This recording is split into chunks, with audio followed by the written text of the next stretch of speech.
In this Grasshopper lesson, I'm going to talk about how Graft can be used to produce this pattern.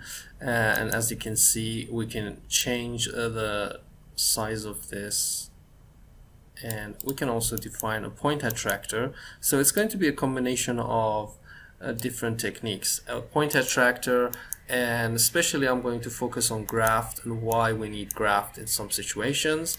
And you can see that I can also change the minimum and the maximum of the height of these sections. Also, I can just change the scale of this, and you can see that I can change this to something else. Okay, I can also change this to maybe 0.2.